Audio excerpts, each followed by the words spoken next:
መጽሐፈ ዜና መዋዕል ካልዕ ምዕራፍ 1 ሰሎሞን ጥበብን ከእግዚአብሔር እንደለመነ። የዳዊት ልጅ ሰሎሞንም በመንግሥቱ በረታ፣ አምላኩም እግዚአብሔር ከእርሱ ጋር ነበረ። እጅግም አከበረው አገነነውም። ሰሎሞንም ለእስራኤል ሁሉ ለሻለቆች፣ ለመቶ አለቆችም፣ ለፈራጆችም በእስራኤል ሁሉ ዘንድ ለነበሩ መሳፍንት ሁሉ፣ ለአባቶቹ ቤቶች አለቆች ሁሉ ተናገረ። ሰሎሞንም ከእነርሱ ጋር የእስራኤል ጉባኤ ሁሉ የእግዚአብሔር ባሪያ ሙሴ በምድረ በዳ የሠራው የእግዚአብሔር የምስክር ድንኳን በዚያ ነበርና በገባዖን ወዳለው የኮረብታው መስገጃ ሄዱ። ዳዊት ግን የእግዚአብሔርን ታቦት ከቂርያትይዓሪም አወጣት፣ ለእርሷ በኢየሩሳሌም ድንኳን አዘጋጅቶላት ነበርና። የሆርም ልጅ የኡሪ ልጅ ባሴል የሠራው የናስ መሠዊያ በዚያ በእግዚአብሔር ማደሪያ ፊት ነበረ። ሰሎሞንም የእስራኤልም ጉባኤ የእግዚአብሔርን ታቦት ይፈልጓት ነበር። ሰሎሞንም በእግዚአብሔር ፊት በድንኳኑ አጠገብ ወዳለው ወደ ናሱ መሠዊያ ወጣ። በዚያም 1000 የሚቃጠል መሥዋዕት አቀረበ። በዚያችም ሌሊት እግዚአብሔር ሰሎሞንን ታየው። የምሰጥህን ከእኔ ለምን አለው። ሰሎሞንም እግዚአብሔርን አለ፣ ከአባቴ ከዳዊት ጋር ታላቅ ምሕረትን አድርገሃል፣ በእርሱም ፋንታ አንግሠኸኛል። አሁን አቤቱ አምላኬ ቁጥሩ እንደ ምድር አሸዋ በሆነው በብዙ ሕዝብ ላይ አንግሠኸኛልና ስምህ የታመነ ይሁን። አሁንም በዚሁ ሕዝብ ፊት ወጣና ገባ ዘንድ ጥበብንና ማስተዋልን ስጠኝ። በዚህ በታላቅ ሕዝብ ላይ መፍረድ የሚቻለው የለምና። እግዚአብሔርም ሰሎሞንን አለው፣ ይህ በልብህ ነበረና ባለጠግነትን፣ ሀብትን፣ ክብርን፣ የጠላቶችህን ነፍስ ረጅምም ዕድሜ አልለመንክምና። ነገር ግን ባነገሥኩ በሕዝቤ ላይ ትፈርድ ዘንድ ጥበብንና ማስተዋልን ለራስህ ለምነሃል። ጥበብንና ማስተዋልን እሰጥሃለሁ፣ ካንተ በፊት ለነበሩ ነገሥታት ያልተሰጠውን፣ ካንተም በኋላ ለሚነሱ የማይሰጠውን ብልጽግናና ገንዘብን እና ክብርን እሰጥሃለሁ። ሰሎሞንም በገባዖን ካለው ኮረብታ ከምስሩቅ ድንኳን ፊት ወደ ኢየሩሳሌም መጣ፣ በኢየሩሳሌምም ላይ ነገሠ። ሰሎሞንም ሰረገሎችንና ፈረሰኞችን ሰበሰበ። 1400 ሰረገሎች 12,000 ፈረሰኞች ነበሩት። በሰረገሎችም ከተሞችም አስቀመጣቸው። ሕዝቡም ከንጉሡ ጋር በኢየሩሳሌም ነበሩ። ንጉሡም ብሩንም ወርቁንም በኢየሩሳሌም እንደ ድንጋይ የዝግባንም እንጨት በብዛት በቈላ እንደሚገኝ ሾላ በይሁዳ አኖረ። የሰሎሞን ፈረሶች መምጫ ከግብፅና ከቴቁሔ ምድር ነበር። በዋጋ ገዝተው ከቴቁሔ የሚያመጧቸው ከሀገር ሽማግሌዎች የሆኑ የሰሎሞን ነጋዴዎች ነበሩ። ሄደውም ከግብፅ 1 ሰረገላ በ600 ብር፣ አንድም ፈረስ በ150 ስቅል ብር አመጡ። እንዲሁም ለኬጢያውያንና ለሶርያ ነገሥታት ሁሉ በየተራ ያመጡላቸው ነበረ።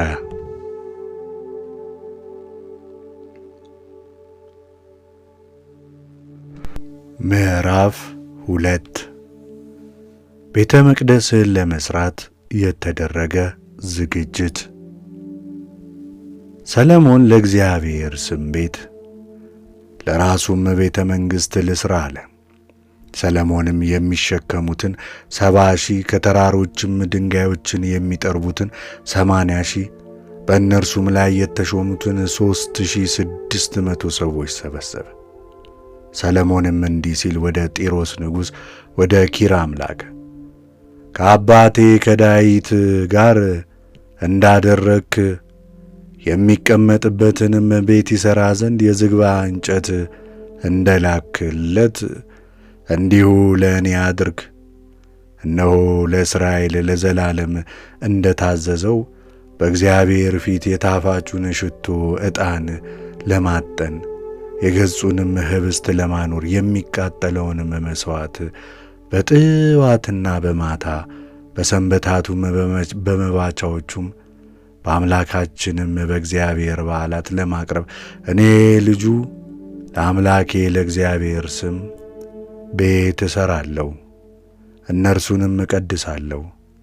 አምላካችን እግዚአብሔርም ከአማልክት ሁሉ ይልቅ ታላቅ ነውና የምሠራው ቤት ታላቅ ነው። ነገር ግን ሰማይና ከሰማይ በላይ ያለ ሰማይ ክብሩን ይሸከም ዘንድ አይችልምና ለእርሱ ቤት ይሠራ ዘንድ ማን ይችላል? በፊቱ ዕጣን ከማጠን በቀር ቤት እሠራለት ዘንድ እኔ ማን ነኝ? አሁንም በወርቅና በብር በናስና በብረት በሐምራዊና በቀይ በሰማያዊ ግምጃ መለበጥ የሚችልና አባቴ ዳዊት ካዘጋጃቸው በእኔ ዘንድ በይሁዳና በኢየሩሳሌም ካሉት ብልሃተኞች ጋር ቅርጽ ማውጣት የሚያውቅ ብልሃተኛ ሰውን ላክልኝ። ደግሞም አገልጋዮች ከሊባኖስ እንጨት መቁረጥ እንዲያውቁ እኔ አውቃለሁና ከሊባኖስ የዝግባና የጥድ የሰንደልም እንጨት ላክልኝ። የምሠራውም ቤት እጅግ ታላቅና ክቡር ይሆናልና ብዙ እንጨት ያዘጋጁልኝ ዘንድ እነሆ አገልጋዮቼ ከአገልጋዮች ጋር ይወጣሉ። እነሆ እንጨቱን ለሚቆርጡ ለአገልጋዮች 20,000 የቆሮስ መስፈሪያ የተበጠረ ስንዴ፣ 20,000 የቆሮስ መስፈሪያ ገብስ፣ 20,000 የባዶስ መስፈሪያ የወይን ጠጅ፣ 20,000 የባዶስ መስፈሪያ ዘይት በነጻ እሰጣለሁ። የጢሮስ ንጉሥ ኪራምም እግዚአብሔር ሕዝቡን ወዷልና በላያቸው አነገሠ ሲል ለሰለሞን ጻፈለት። የጢሮስ ንጉሥ ኪራምም ደግሞ አለ፣ ለእግዚአብሔር ቤት ለመንግሥቱም ቤት ይሠራ ዘንድ ጥበበኛና ብልሃተኛ አስተዋይ ልጅ ለንጉሡ ለዳዊት የሰጠ ሰማይንና ምድርን የፈጠረ የእስራኤል አምላክ እግዚአብሔር ብሩክ ይሁን። አሁንም ብልሃተኛና አስተዋይ ሰው አቢኪራምን ልኬልሃለሁ። እናቱ ከዳን ልጆች ናት፣ አባቱም የጢሮስ ሰው ነው። በወርቅና በብር በናስ በብረት ድንጋዩንና እንጨቱን መለበጥ፣ ሐምራዊውንም ሰማያዊውንም ቀዩንም ግምጃ ጥሩውንም በፍታ መሥራት፣ ቅርጹንም ሌላም ነገር ሁሉ ማድረግ ያውቃል።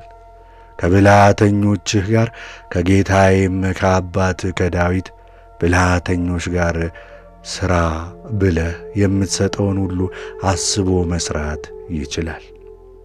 አሁንም ጌታዬ የተናገረውን ስንዴውንና ገብሱን፣ ዘይቱን፣ የወይን ጠጁን ወደ አገልጋዮቹ ይላክ።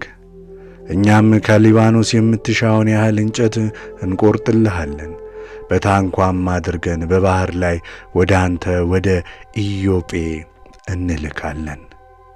አንተም ወደ ኢየሩሳሌም ታስወስደዋለህ። ሰለሞንም አባቱ ዳዊት ከቈጠራቸው ጋር ያልተቈጠሩ በእስራኤል ምድር የነበሩትን መጻተኞች ሁሉ ሰበሰበ። ቁጥራቸውም 153,600 ሆኖ ተገኘ። ከእነርሱም የሚሸከሙት 70,000 በተራሮቹም ላይ የሚጠርቡት 80,000 በሕዝቡም ሥራ ላይ የተሾሙት 3,600 አደረገ። መጽሐፈ ዜና መዋዕል ካልዕ ምዕራፍ 3 ሰሎሞን ቤተ መቅደስ እንደሠራ። ሰሎሞንም እግዚአብሔር ለአባቱ ለዳዊት በገለጠለት በአሞሪያ ተራራ ዳዊት ባዘጋጀው ስፍራ በኢያቡሳዊው በኦርና አውድማ በኢየሩሳሌም የእግዚአብሔርን ቤት መሥራት ጀመረ።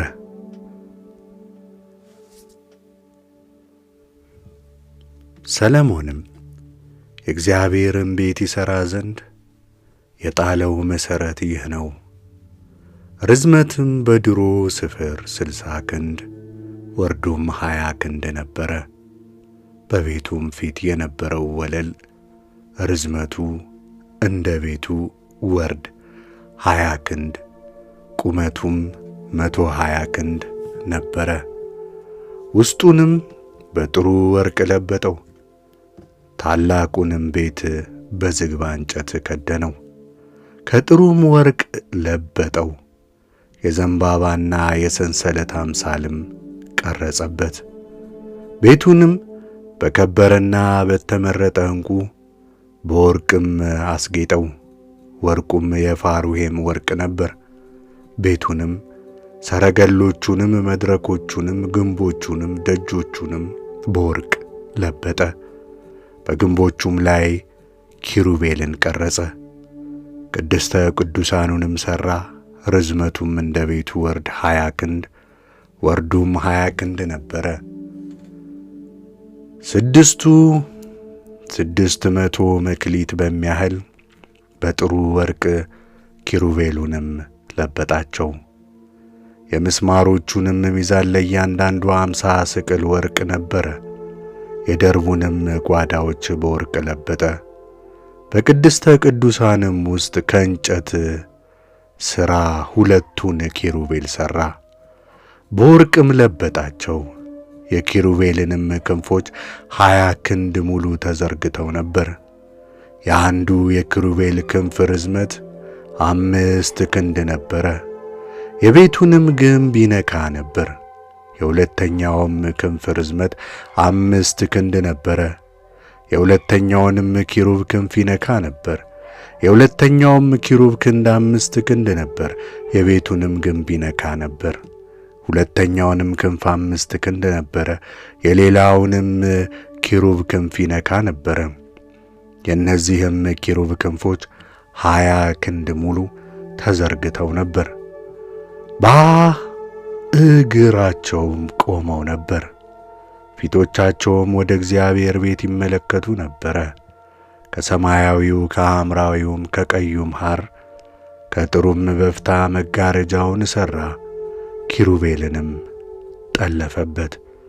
በቤቱም ፊት ቁመታቸው 35 ክንድ የነበረውን 2 ዓምዶች ሠራ። በእያንዳንዳቸውም ላይ የነበረው ጉልላት 5 ክንድ ነበረ። እንደ ድሪ ያሉ ሰንሰለቶችንም ሰርቶ በአዕማዱ ራስ ላይ አደረጋቸው። 100 ሮማኖች ሰርቶ በሰንሰለቱ ላይ አደረጋቸው። አዕማዶቹንም በአንደኛውን በቀኝ ሁለተኛውንም በግራ በመቅደሱ ፊት አቆማቸው። በቀኝም የነበረውን ስም ርትዕ በግራም የነበረውንም ስም ጽንዕ ብሎ ጠራው። ምዕራፍ 4 ለቤተ እግዚአብሔር የሚያገለግሉ ንዋይተ ቅድሳት።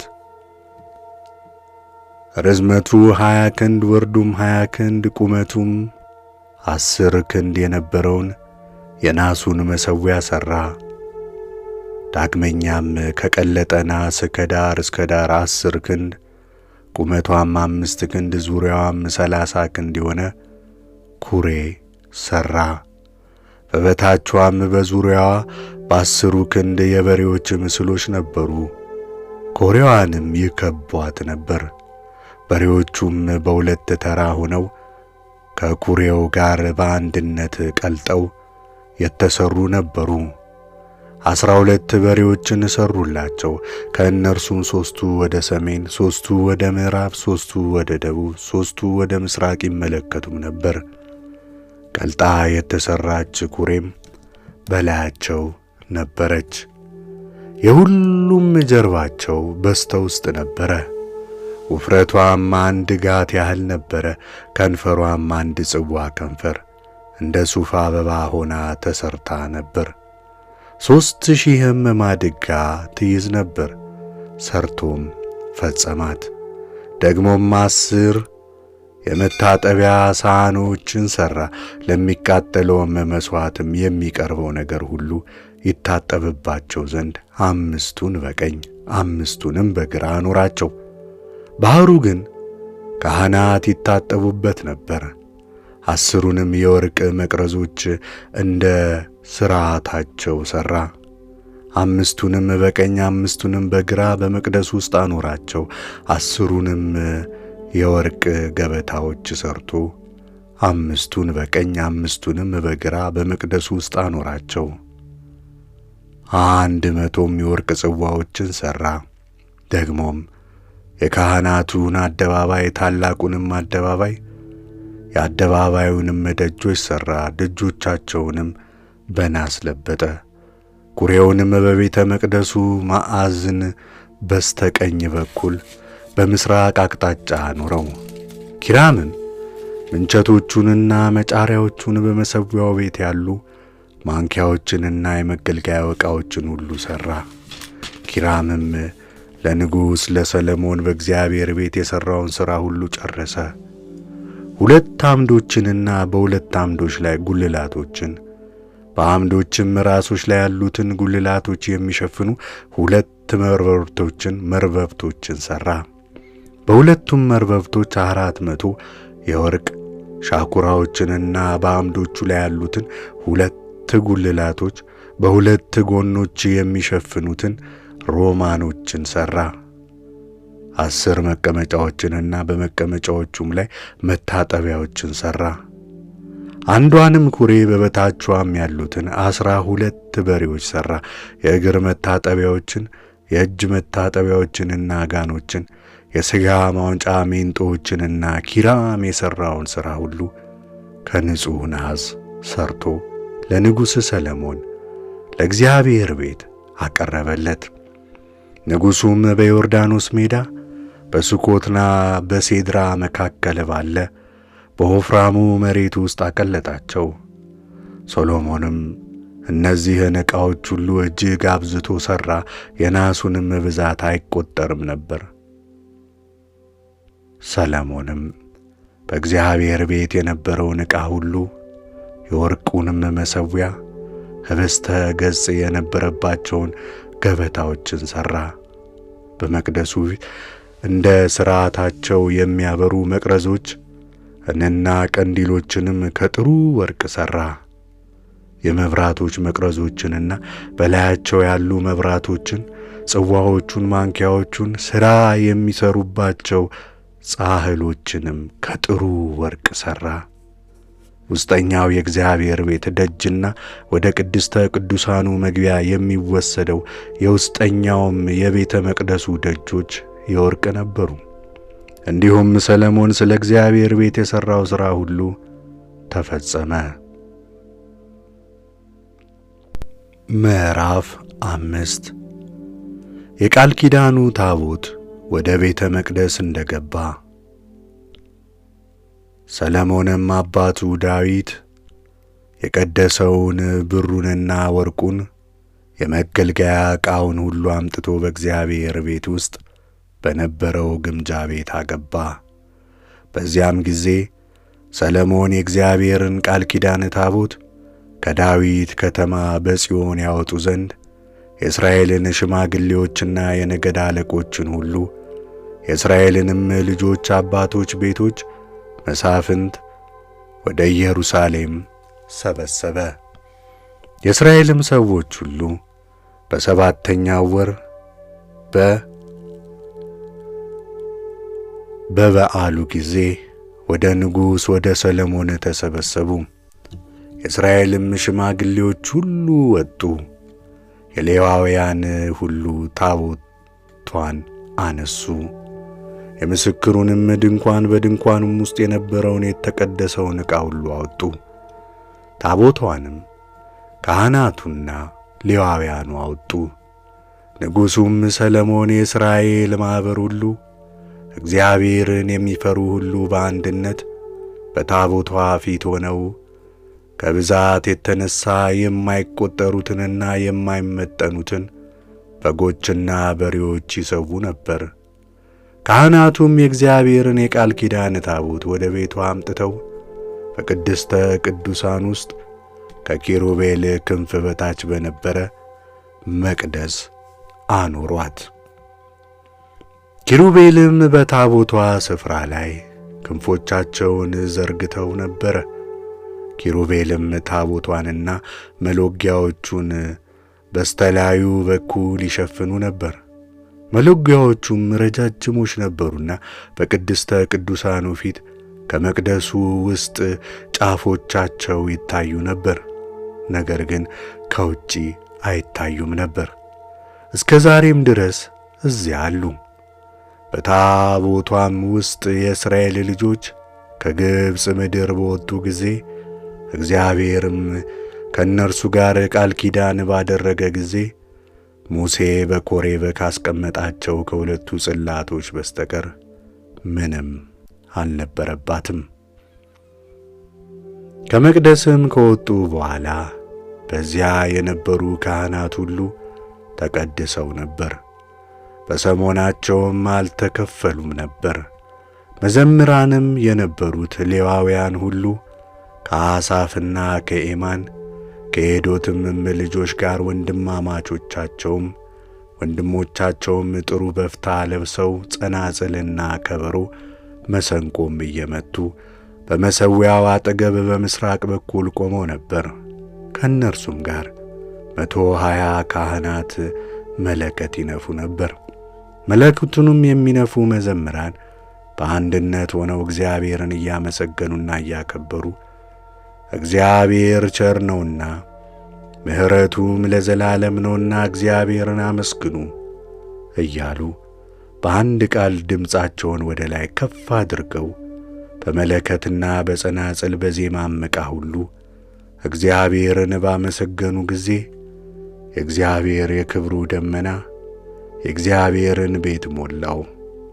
የእግዚአብሔርም ክብር የእግዚአብሔርን ቤት ሞልቶት ነበርና ካህናቱ ከደመናው የተነሣ መቆምና ማገልገል አልተቻላቸውም።